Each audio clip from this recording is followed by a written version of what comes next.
Hello, I'm Janet Morena, Executive Director of Priests for Life. Welcome to our program.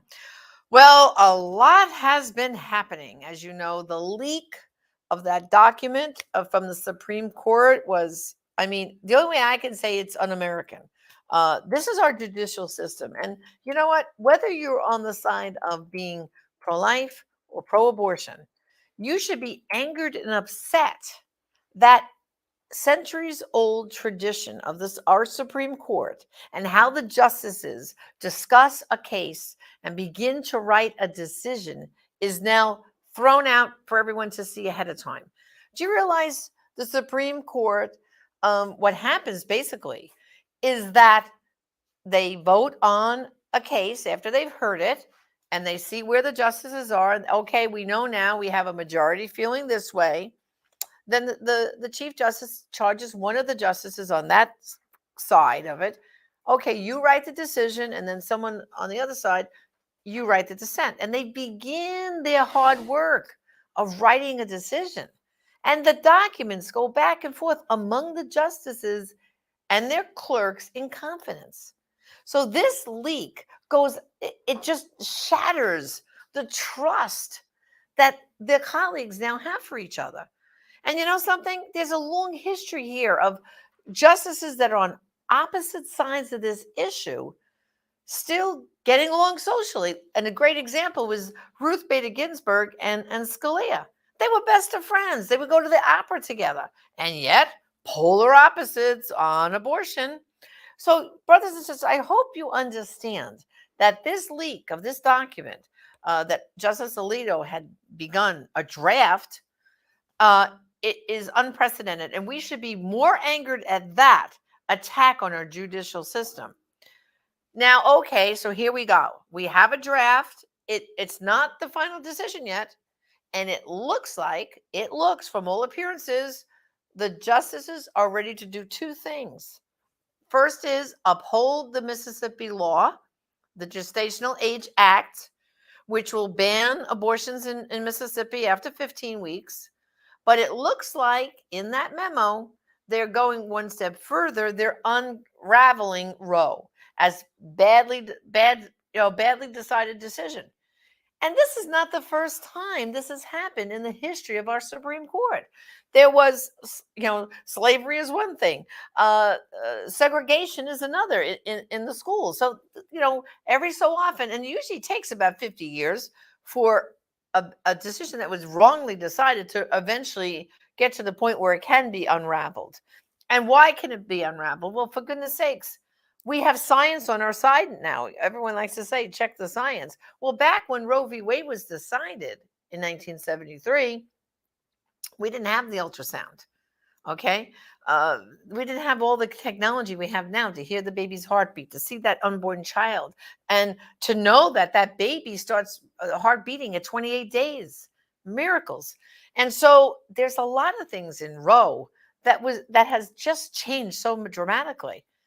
And also, too, and the Supreme Court has acknowledged this.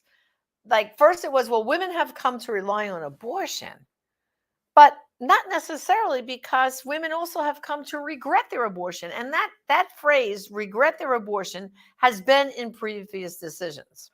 So what we're going to do today, we're going to discuss what has the legality of abortion, Roe v. Wade, done to women, really.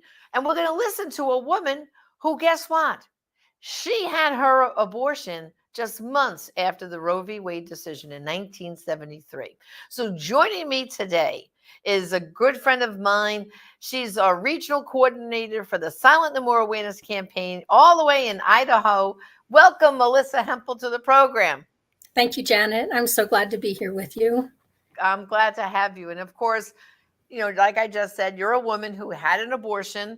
In your case, it was back in 1973. So tell us just a little bit about the fact that, first of all, how old were you when you had your abortion? I was 17. Okay, you were 17. You were a teenager, so you were in high school. Yep. And, at that point, when you started that year in high school, abortion was illegal, right? Was Yes. there any conversations in your home at that time among you and your mother about the life issue, about abortion? Did the topic even come up?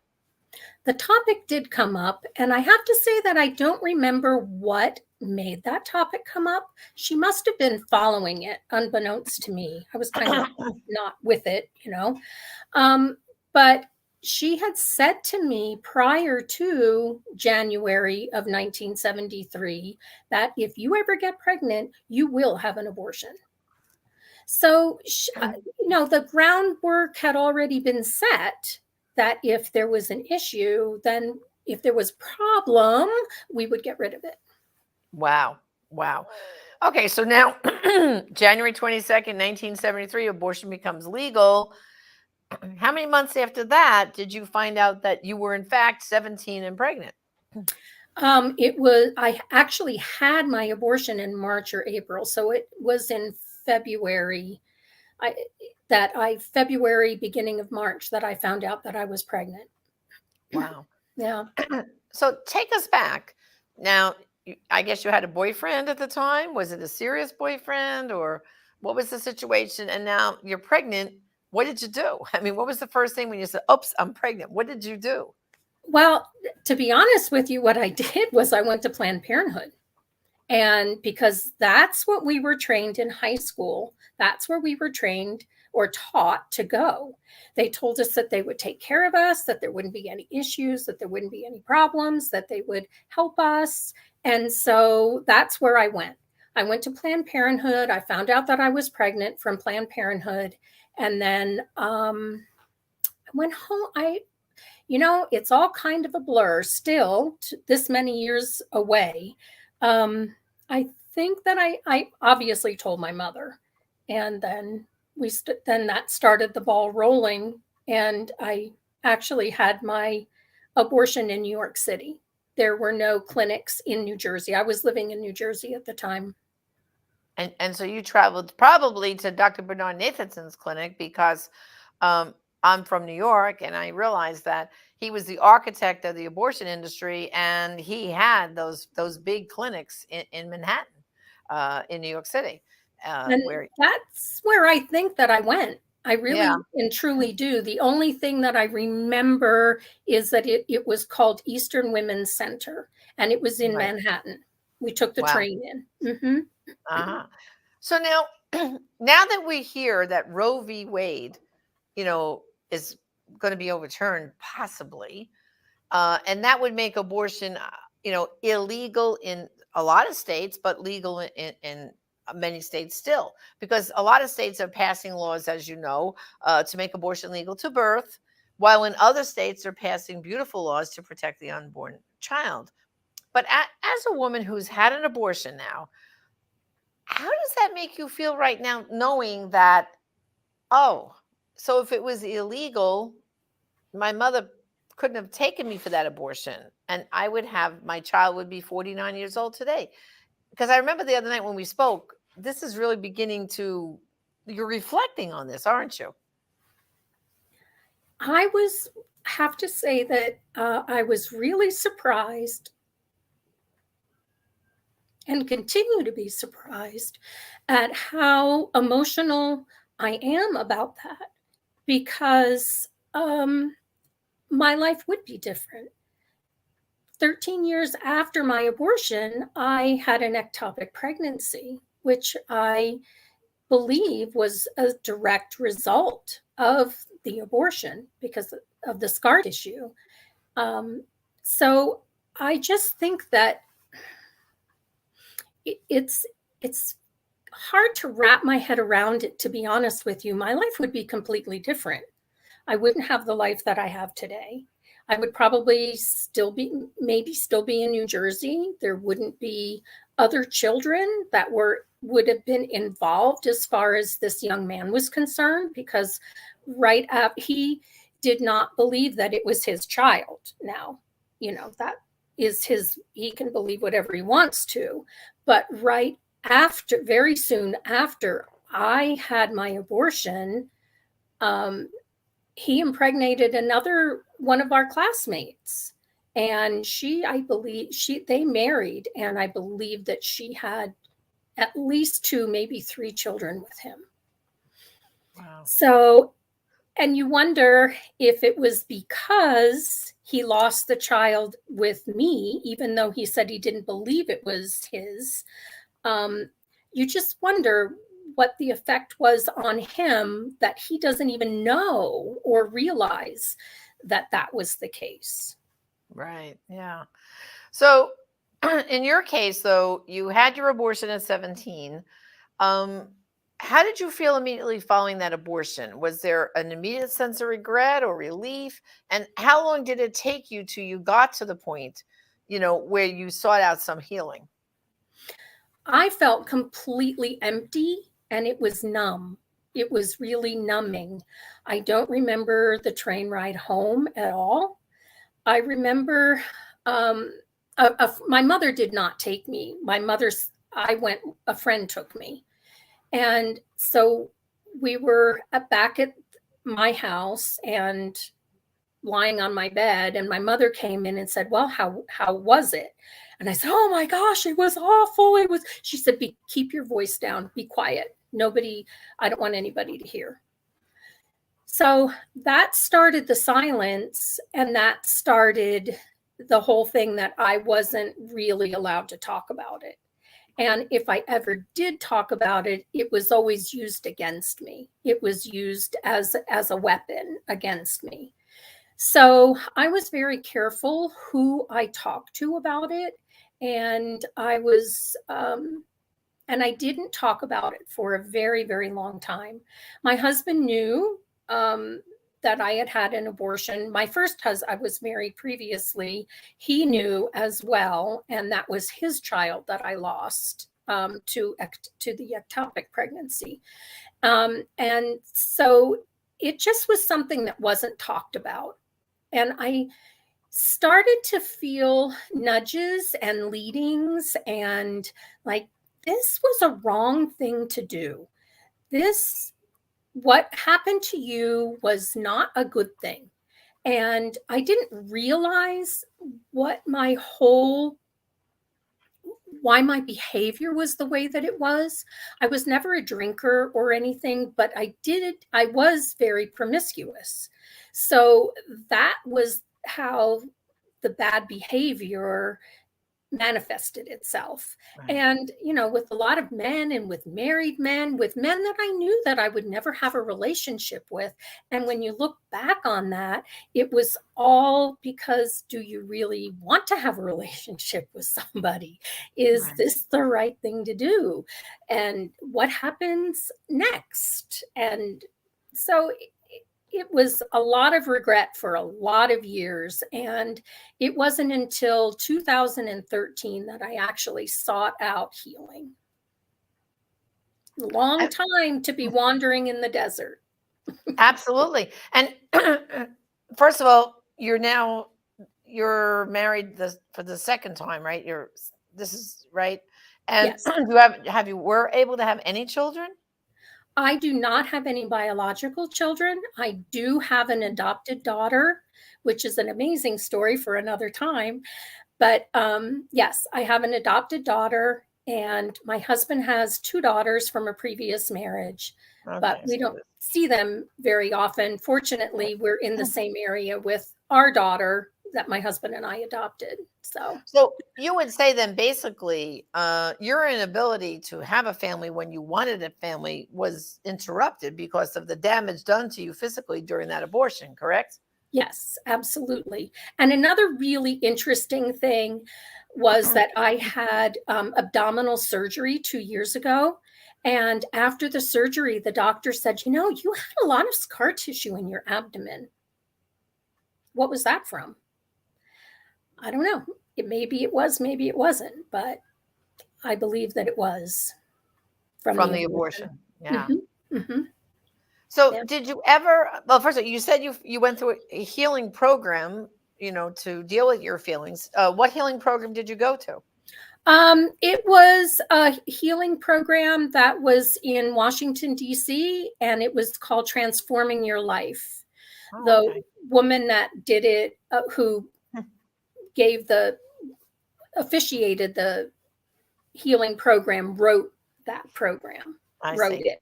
And And so your relationship with your mom, did you ever, you and she, get to come to terms with this whole abortion decision? I mean, obviously she championed you having that abortion.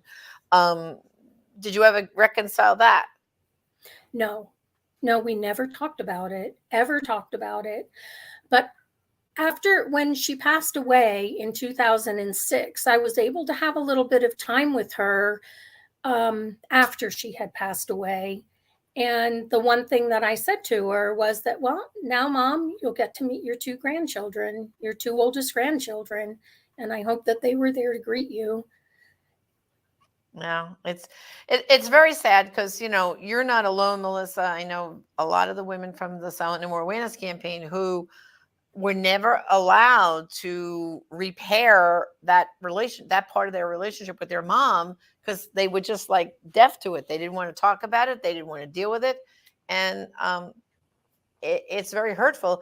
And with all the talk that's going on right now, and you were alluding to that before, that the other side is making it sound like, well, if we overturn Roe v. Wade, women can't have access to abortion, which, as we know, is so ridiculous. There's so many states where they're in favor of killing babies to birth. And then, of course, there's the medical chemical abortion that the FDA is letting them send through the mail. So it's such a fallacy. And yet these women that you see like on the news screaming about, their rights, their bodies, and, never go back, and the coat hangers and all that, they don't want to listen to people like you, Melissa, who deeply regret your abortion, who suffered physical damage. It's like they want to silence you, don't they? Yes, they do. They do. And I'm out on the sidewalk at Planned Parenthood at least once a week, but at a minimum once a week. And we go out on abortion day. And I have to tell you that today my heart was broken. And I carry my sign, my I regret my abortion sign with me. That's what I carry, so that if anybody has any questions, that they can come up and speak to me about why I regret my abortion. But there was a young woman who drove out with, I don't know who he was, who was driving, and she was in tears, covering her face so that she couldn't see us. There were 4 or 5 of us out there today. But I felt my heart broke for her. What is going to happen to her? I hope that my prayer is that she will be able to find help and to find healing. That I've heard so many stories of women that are on the table and they know that they're making a mistake. And then after it's over, they're empty, they're numb, they have immediate regret, and it's too late now. And you Right. just pray that they are not in the same situation that I was in, where I was not able to have children of my own. I love my family. I love my daughter with all my heart. And I wouldn't give what we went through and our adoption process for the world. But I know that I have 2 children that are not with me. Yeah. And when you think about, back in 1973, your situation with your mom, although it sounds like she was leaning onto that pro-choice side, if Mhm. Roe v. Wade had never been decided, because you lived in New Jersey, so abortion was Yes. illegal in New Jersey. I know that. Um, do you think? I don't think your mother would have taken you for an abortion if it was against the law, right? I don't think so either. I really and truly believe that had Roe v. Wade not been passed in January of 1973, that I would not have had an abortion. And so, therefore, you, like so many other women, can say, you know, this decision cost my baby and cost me all these years of regret. And in your case, it cost you your fertility, your future motherhood, right? Yes. I mean, Yes. because the abortion industry, as you know, Planned Parenthood's famous line, oh, yeah, no big deal. Have an abortion today, go back to school and work tomorrow. No big deal.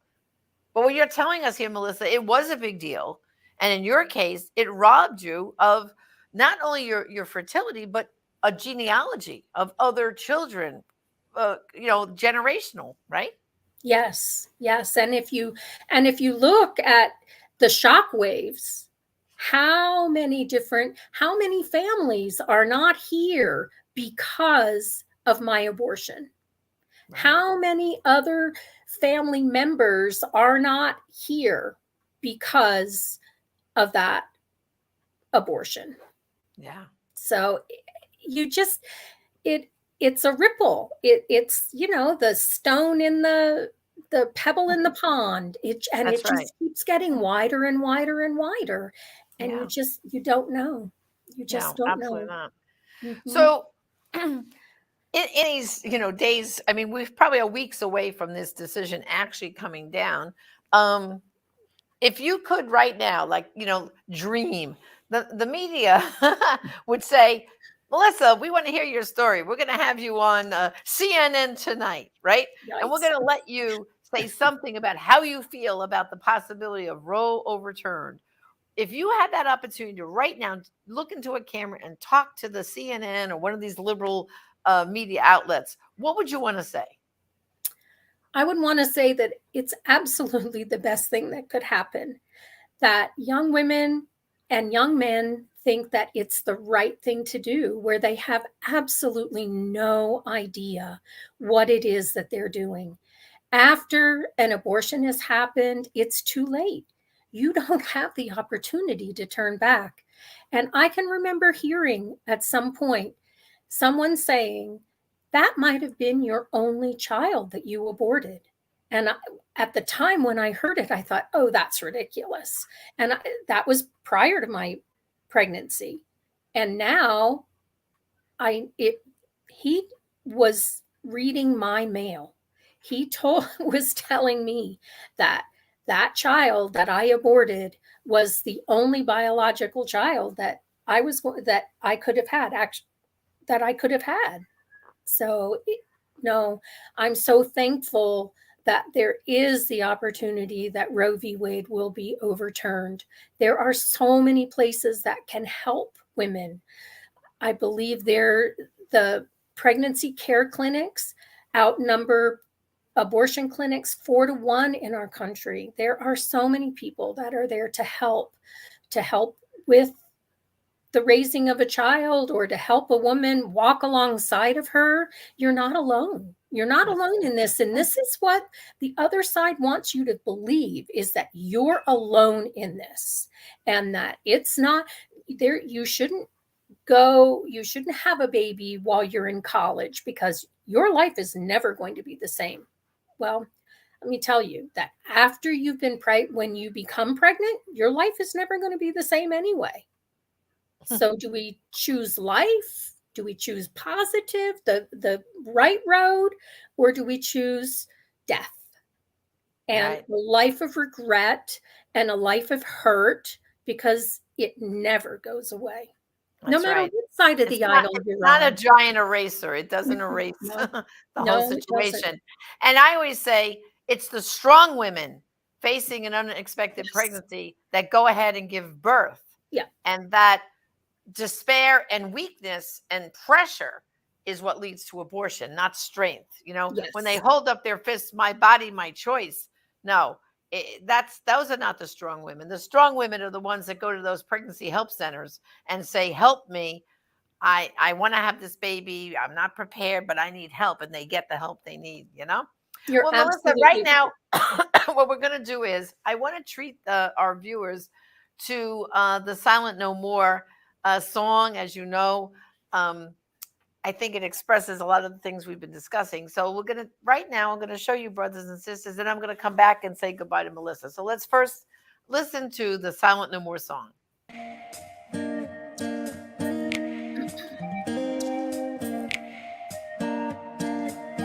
In my fear, I believed a lie all those years. I was trying to hide away, ashamed of the light of day. Made a choice, thinking I'd be free, but that choice, it imprisoned me in my shame. till I stepped into the light of God's love. The healing began. I'm free from the shame. I'm healed of the pain. I will be silent no more. I'm free from the lies. Love opened my eyes. I will be silent no more. Love broke through to the heart of me. Now the truth has come and set me free from the past. When I stepped into the light of God's love, forgiven at last, I'm free from the shame, I'm healed of the pain. I will be silent no more. I'm free from the lies. Love opened my eyes. I will be silent no more. There is power in our story, freedom from this night. There is healing and forgiveness if we step into the light. I'm free from the shame. I'm healed of the pain. I will be silent no more. I'm free from the lies. Love opened my eyes. I will be silent no more. I'm free from the shame. I'm healed of the pain. I will be silent no more. I'm free from the lies. Love opened my eyes. I will be silent no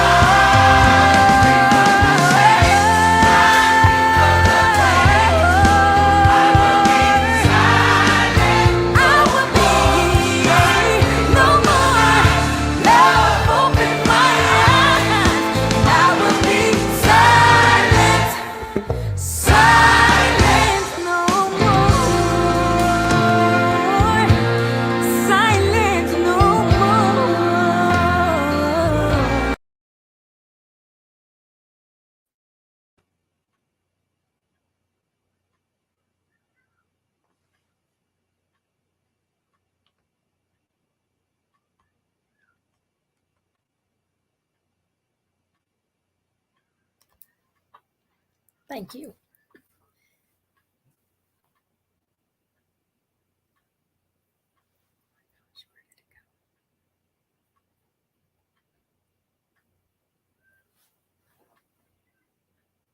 Only you can stop. Some lives only you can save. Thank you, and God bless.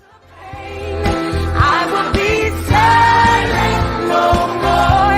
I'm free from the